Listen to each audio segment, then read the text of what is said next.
کہ اس وقت جو ٹریڈیشنل کورٹس ہیں وہ قانون شہادت کے تناظر کے اندر بہت سے ایویڈنس مانگتی ہیں، بہت سے شواہد مانگتی ہیں،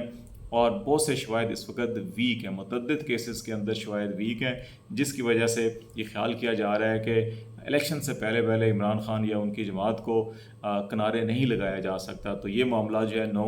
مئی کے واقعات کے تناظر کے اندر ملٹری کورٹس کو بھیجنے کا فیصلہ کیا گیا تاکہ وہاں سے جلد یہ کام کروایا جا سکے۔ یہ پٹیشنز آ گئیں، ان کی ہیئرنگ ہو گئی، بینچ بن گیا۔ تو اب یہ کوشش کی گئی کہ بینچ کو اس کو مرحلہ وار جو ہے کہ ایک کے بعد دوسرا، جیسے پہلے پنجاب الیکشن کے حوالے سے ہوا تھا، 9 رکنی بینچ بنا تھا جو 2 ججز نے اپنے آپ کو الگ کیا، پھر اس کے بعد 2 ججوں نے مزید اختلافی نوٹ لکھ کے اپنے آپ کو اس بینچ سے الگ کیا، اور اس کے بعد 5 رکنی بینچ بنا، اور اس 5 رکنی بینچ نے جو فیصلہ دیا اس کے بعد حکومت نے جو ہے کہ ایک 7 رکنی بینچ نکال لیا اور کہا کہ جی وہ 4-3 اور 2-3 کی جو ابھی تک بحث چل رہی ہے اس سے باہر نہیں نکل سکے۔ ابھی بھی بہت سے لوگوں کا خیال ہے کہ اس وقت کی پلاننگ کی گئی تھی کہ جب 2 جج الگ ہوں گے یہ بینچ ٹوٹ جائے گا، پھر دوبارہ بینچ بنانے میں یا تو مشکلات ہوں گی، یا دوبارہ بینچ بنے گا تو اس میں پھر 1 یا 2 جج جو ہیں کہ وہ ایک ایک کر کے نکلیں گے اختلافی نوٹ لکھتے ہوئے، اور اس کے اوپر ایک پولیٹیکل نیریٹو بنایا جائے گا۔ لیکن فی الوقت تک، آج کی تاریخ تک جو ہے کہ وہ نیریٹو بنتا ہوا دکھائی نہیں دے رہا، کیونکہ باقی 2 ججز، باقی 7 کے 7 ججز جو ہیں انہوں نے اس وقت اس بینچ کی قانونی حیثیت کو چیلنج نہیں کیا بلکہ سماعت ہوئی ہے۔ اور اس کے اندر جن 2 جج صاحبان کے بارے میں خیال کیا جا رہا تھا کہ شاید وہ اس کی قانونی حیثیت کو چیلنج کر سکتے ہیں، جسٹس منظور علی شاہ اور جسٹس یحییٰ آفریدی، انہوں نے آج سوالات کی بھرمار کی، متعدد سوالات کیے، لیکن وہ اس بینچ سے الگ نہیں ہوئے، نہ انہوں نے اس بینچ کی تشکیل کے حوالے سے کوئی اختلافی نوٹ لکھا یا کوئی ایسی اختلافی رائے کا اظہار کیا۔ اب غالب امکان یہی ہے کہ اگلے روز جو ہے کہ یہ اس کی دوبارہ سماعت صبح ہوگی 9 ساڑھے 9 بجے شروع، اور 3-4 بجے تک سماعت کمپلیٹ ہو سکتی ہے، اور اس کے اوپر کوئی انٹرم یا آرڈر آ سکتا ہے۔ جو لطیف کھوسہ نے پرے کی تھی کہ فار ٹائم بینگ جو ہے کہ اسٹے آرڈر جاری کر دیا جائے ملٹری کورٹس کے خلاف، وہ ابھی مسترد ہوئی ہے پہلے دن، لیکن دوسرے دن جو ہے کہ اس کے اوپر فیصلہ آ سکتا ہے۔ وہ کیوں آ سکتا ہے کہ اس وقت تمام ججز ایک نقطے پر تو متفق ہیں کہ سویلینز کے جو کیسز ہیں وہ ملٹری کورٹس کے اندر نہیں چلائے جا سکتے، اور اس ضمن میں ماضی کے متعدد فیصلے بھی موجود ہیں، اور 2015 کا PLD 401 اس کا ریفرنس ہے، ڈسٹرکٹ بار ورسز فیڈریشن۔ اس کے اندر جب کانسٹیٹیوشن آف پاکستان کے اندر ترمیم کر کے APS کے واقعے کے بعد ملٹری کورٹس بنائی گئی تو اس وقت ایک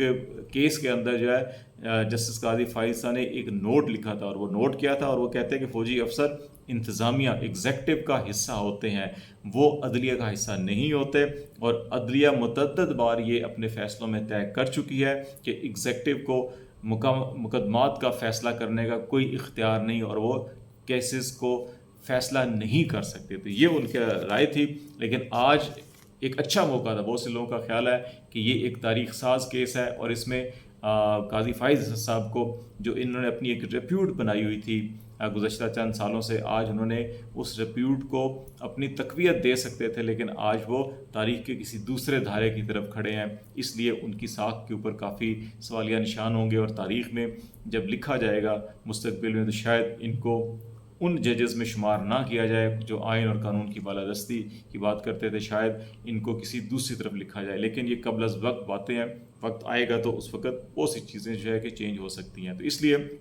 یہ جو خیال تھا کہ ملٹری کورٹس کو بچا لیا جائے گا یا اس میں توڑ پھوڑ یا مزید اختلافات پیدا کیے جائیں گے اور اس کو متنازع بنایا جائے گا، وہ چیز آج ناکام ہوتی ہوئی نظر آ رہی ہے۔ اور اگر ملٹری کورٹس کے بارے میں اسٹے آرڈر دے دیا جاتا ہے یا کوئی فیصلہ کر دیا جاتا ہے تو وہ جو پوری پلاننگ کی گئی تھی کہ الیکشن سے پہلے پہلے جو ہے کہ خان کو پھنسانا ہے، ان کو کنارے لگانا ہے، ان کی جماعت کو کنارے لگانا ہے، تو وہ ابھی تکمیل ہوتا ہوا نہیں دکھائی دے رہا۔ دوسری طرف بڑا افسوسناک واقعہ ہے جو وزیر خزانہ اسحاق ڈار صاحب نے، معیشت کا حالت پوری ملک کو قوم کو پتہ ہے، اور عالمی برادری، ملکی مقامی سرمایہ کار بھی اس وقت حکومت پہ اعتبار نہیں کر رہے، لیکن انہوں نے آج پارلیمنٹ ہاؤس میں ABN TV چینل کے رپورٹر نے ان سے اتنا پوچھا کہ IMF کے ساتھ معاملات کیا چل رہے ہیں، اس وقت پرائم منسٹر ادھر ہیں، کیا رزلٹس آیا ہے، اس کے اوپر کوئی جواب نہیں دیا انہوں نے کہا کہ اس کی کیا وجہ ہے کہ پاکستان IMF کے ساتھ مذاکرات جو ہیں وہ ناکام ہو رہے ہیں۔ اس پر وہ سیخ پا ہو گئے اور انہوں نے ان پر حملہ کر دیا ان کو، موبائل چھیننے کی کوشش کی، ان کے گارڈز نے بھی